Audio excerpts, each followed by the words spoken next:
इथला नजारा अत्यंत मनभावन, मनाला आनंद देणारा. त्याचा निरोप घेत आम्ही आता पुढे वाटचाल करण्याचं ठरवलं आहे. आम्ही आता ट्रेकला तशी सुरुवात केलेली आहे, पण हा एक सुंदर रस्ता.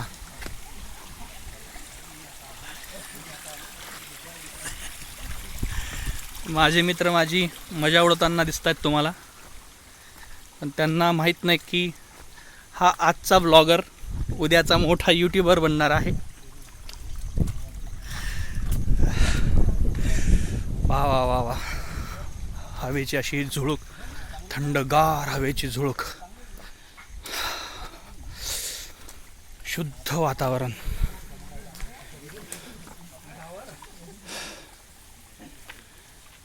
माझा मित्र विलास, जो माझ्या प्रतीक्षेत मला आवाज देत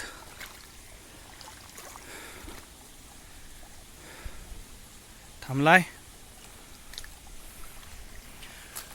रिमझिम अशा ह्या पावसाच्या झरी, रिमझिम पाऊस आणि असं हे सुंदर वातावरण.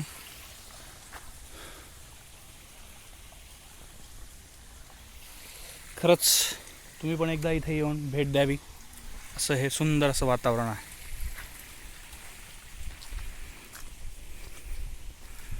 आपला प्रवास इथून काळजीपूर्वक करावा. इथे बरेचसे दगड आणि धोंडे आहेत, वाहतं पाणी, निसरडा रस्ता, पावसामुळे झालेले चिखल.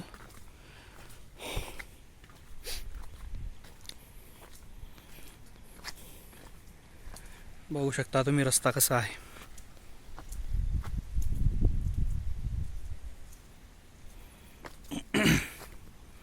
इकडे पण ही एक वाट दिसते आहे, दुर्ग सबळगर विसापूरकडे, आणि इकडे एक मारुतीचं मंदिर आहे.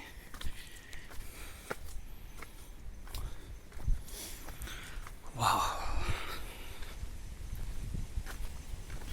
ज्यावेळेस मी मागच्या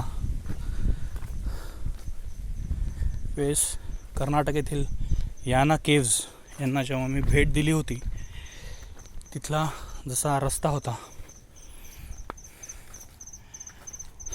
ती जी वाट आणि अशी ही इथली पण वाट मला एकसारखीच जाणवते.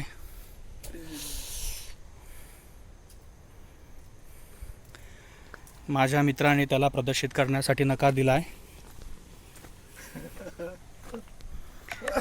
तत्पुरता मी त्याची क्षमा मागतो आणि माझा प्रवास मी सुरुवात करतो. माझ्या मित्राकडून 2 गोष्टी ऐकण्यास मला आनंद होईल. चला वरती गेल्यावर भेटूया. तसेच आता मी हळूहळू ही वाट सर करतो. भेटू लवकरच.